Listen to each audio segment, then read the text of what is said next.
دلوقتي انا معايا رخصة خاصة عاوز استبدلها برخصة تالتة مهنية، فايه المتبع؟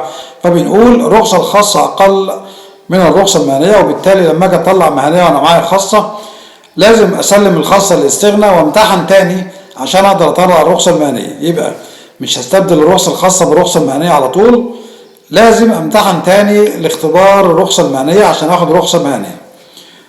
هعمل ايه؟